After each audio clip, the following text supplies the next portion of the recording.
Welcome back. This is our second lecture where we're talking about applications of Douglas-Rachford splitting. We're going to start off talking about a problem or kind of a class of problems that is in fact really a technique for using Douglas-Rachford. We're going to see it applied in a number of different settings.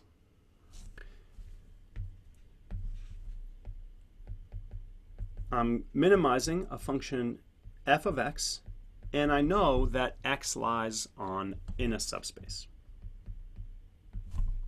So V is a subspace. Most often you'll see this as V being expressed as the null space of a particular linear operator of a matrix. So in other words, if different components of x, we'll see some examples of this in the next slide as well, but some components of x are related. If I have f of x1, x2, where x1 is equal to ax2, I can write it exactly in this format. So I'm going to write this in terms of two functions, f and g, where g is the indicator of this subspace. So this is the min of f of x plus the indicator function of the subspace V of x, and for the dr decomposition, this is going to be f, and this is going to be my function g. So just writing down the basic dr that we saw at the top of the first page, this is xk plus 1 is equal to prox lambda f. I guess I'm scaling. I'm looking at the scaled version. Lambda f of xk, of yk, and yk plus 1 is equal to yk. Now let's see what comes next here. So what comes next is the prox of g. And what is the prox of an indicator function? This goes back to the very first time we ever introduced the prox function, and it was just as a generalization of projection. So so this is exactly the projection operator onto V, is really the prox of the indicator of 2xk plus 1 minus yk minus xk plus 1. That's just from the first page, and I'll just leave this for you to check that I can also write this as xk plus 1 is equal to the prox lambda f of xk minus zk. I've introduced the variable zk, and I've just introduced it so that yk is equal to xk minus zk. So in particular, zk is just equal to xk minus yk. And zk plus 1 is equal to the projection onto the perpendicular of V of zk plus 2xk plus 1 minus xk. So there are a number of ways for you to see this, and I'll leave it to check it, and I'll just say my hint here, which is that that since V is a subspace, any vector is equal to the projection onto V plus the projection onto its orthogonal complement. Again, this is a special case of a more general result we've seen, which is the Moreau decomposition, which tells us that any vector is equal to prox of that vector value with respect to f, and plus prox with respect to its fential conjugate f star. And just to wrap this together in your mind, you may want to evaluate what the actual functions and Legendre transforms, fential transforms, are of these two functions, to see in a more general way how we get this, of course, you can just argue directly using principles from linear algebra and orthogonal projection.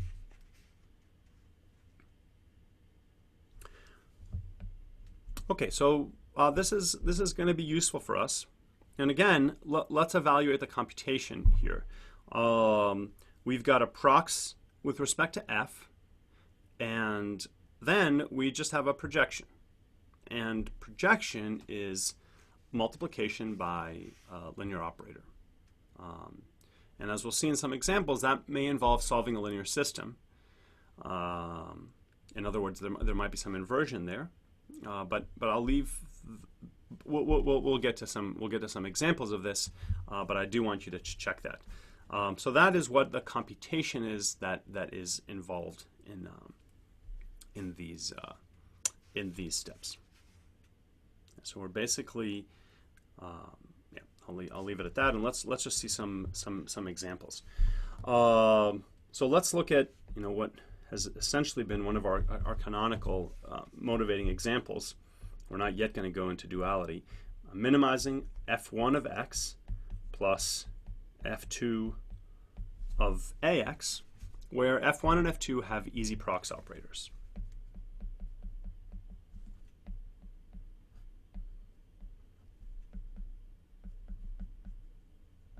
I mean, really, whenever we're talking about Douglas-Rachford or ADMM, we're going to be assuming that that f1 and f2 have easy prox operators. That's going to be our computational primitive, essentially. So as we've done in a variety of different contexts, I can now write this as a decoupled problem and add constraints that couple it. So it's minimizing over f1 of x1 plus f2 of x2, subject to x1, x2 lying in a subspace V. In particular, x2 is equal to ax1 is I can write as a subspace constraint. I can write it as a null space of an operator. So why would I want to do this? And again, how is it that we're going to apply Douglas-Rachford to this? And so notice that I'm not taking f equal f1 and g equaling f2 in this case. Okay, that's not what we're going to do.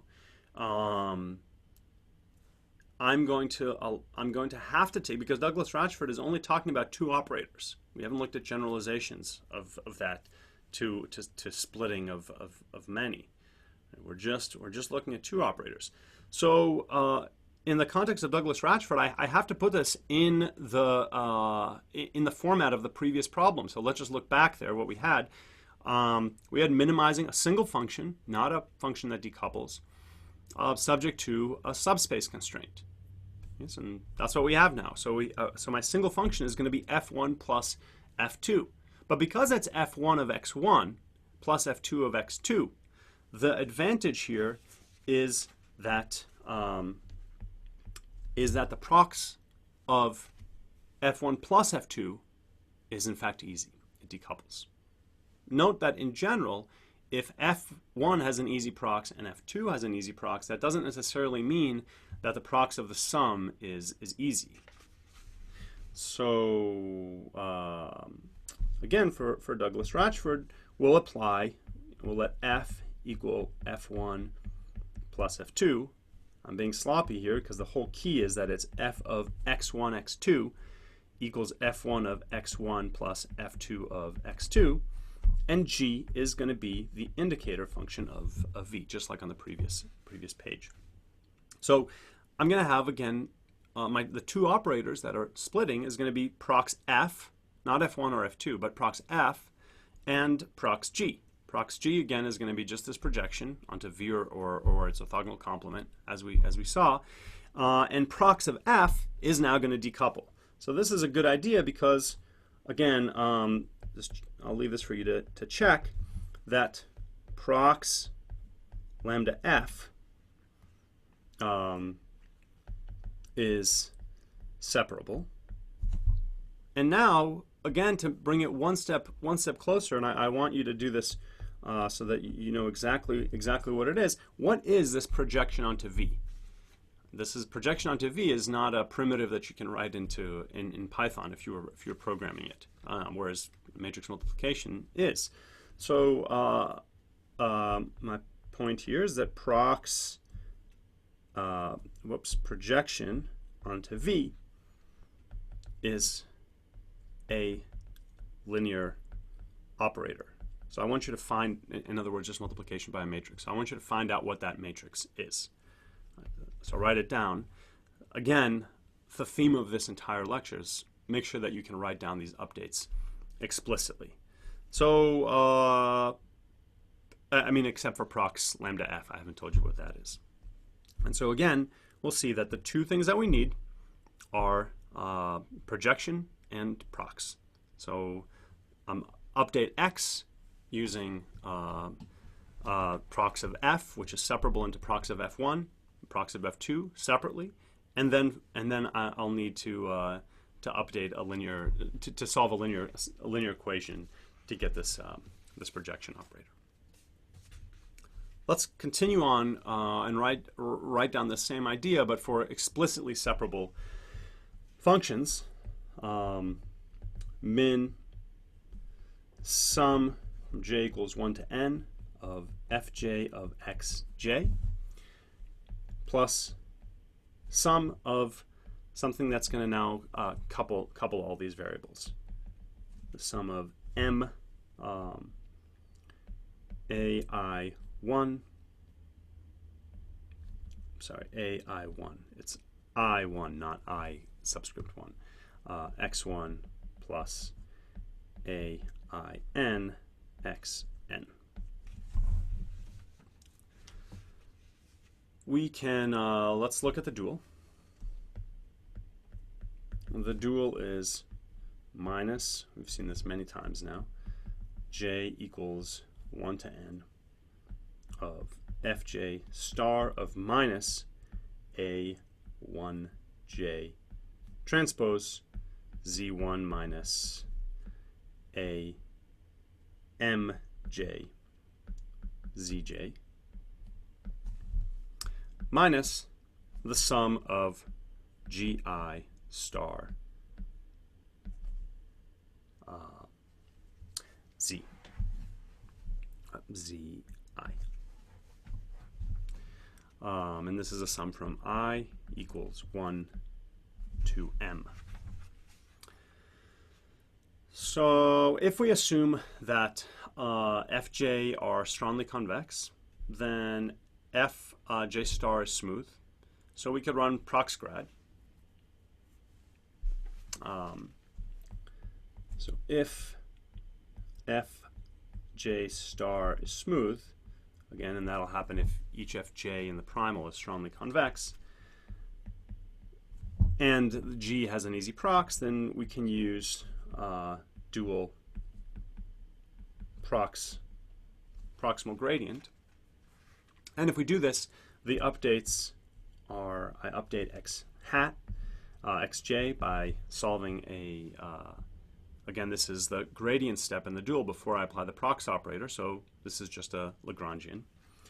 So this is the argmin over xj of fj xj plus the sum over I of zi transpose aij xj. I enjoy the separability here, not coupled by any augmentation of the Lagrangian. And zi, my update for zi, I guess I'll just write zi plus, is now given by the prox function of g star. Prox lambda gi star of zi plus lambda sum of aij xj hat. Again, as usual, I expect that you should be able to derive this. So I'll just write, check. When I say check, I really mean make sure that you can make sure you can derive it. And I want to compare this to what Douglas-Rachford is going to give us. So let's write down that. So Douglas-Rachford, we're going to use it in the following way. I'm going to write min sum of fj of xj plus sum of gi of yi1 plus yin. I've decoupled those, I've introduced new variables, and now I need a subspace constraint. This is in line with the previous two slides. So subject to yij is equal to aij xj. So what is the update? This is what I want to know. I want to use Douglas-Rachford. How are we going to use it? Again, we see f plus g, but that's not going to be what my f and g are going to be.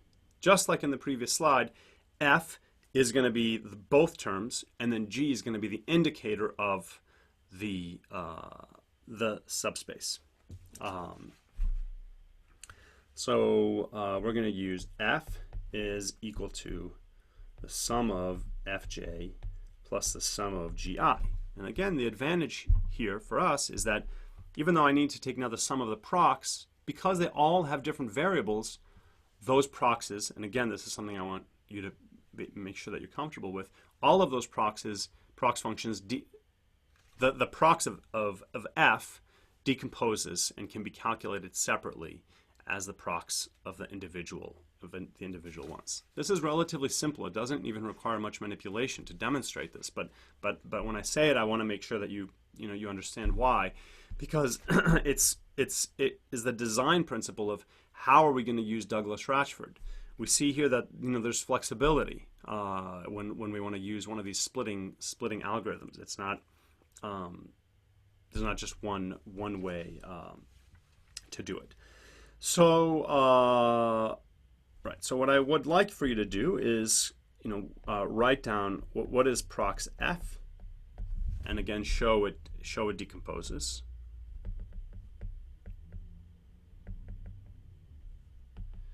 Into individual prox functions, so that we're basically only going to need evaluation of prox fi, prox of the fj's, and prox of the gi's. So try to work through these details to drive home the point that we may have different formulations. Let's compare this method that we just saw to solving the same problem, but adding yet a further splitting variable. So I want us to compare the above to a problem. Note how I'm going to write this. Minimize sum of fj of xj plus sum of gi of yi1 plus yin, subject to xij equals xj and yij is equal to aij xij.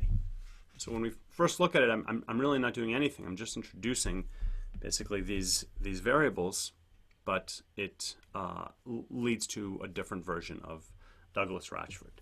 So again, as an exercise, write updates explicitly, and of course compare to what we had on the previous slide. Okay, one final thing here is a specific application of total variation, denoising, and deblurring. So the problem is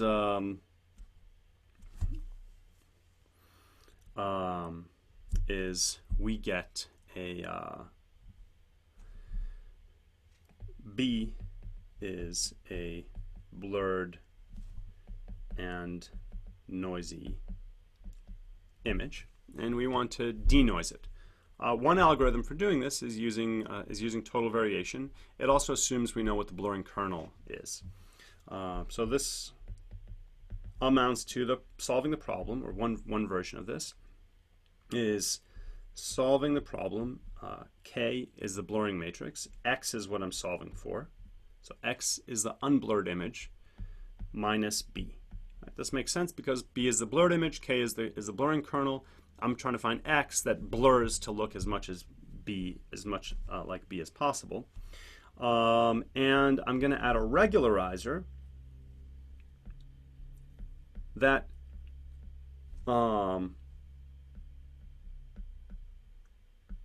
is a total variation regularizer. I won't go through the details. Intuitively, what this does is it tries to promote sparse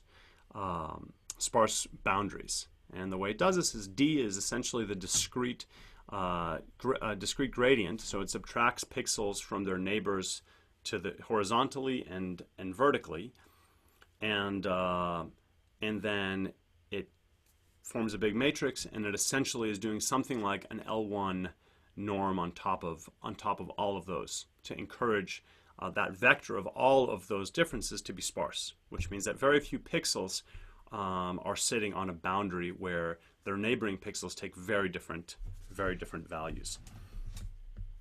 And this is normalized so that X component-wise is between 0 and 1. So again, how are we going to do this? We're going to write. So how do we apply Douglas-Rachford? I'm going to write F1 is the indicator function of this set.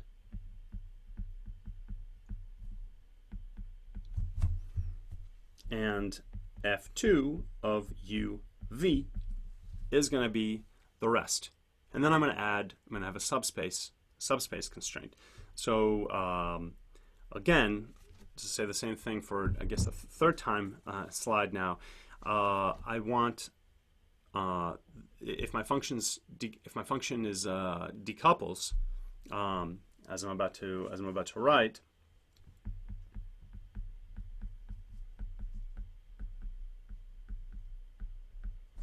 So F2 is the sum of two things that, the way that I've written it, have different variables. Then the prox function is going to be as easy as the individual prox functions. So now I can write this whole problem as minimize F1 of X plus F2 of AX, where A is equal to KD.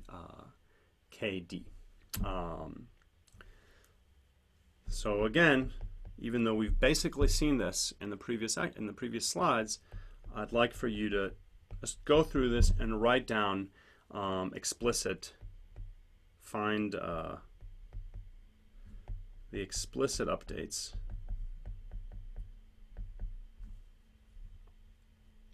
for dr. Again, this is going to involve projection onto a subspace, which effectively in this case it amounts to solving a linear equation. Solving a linear system.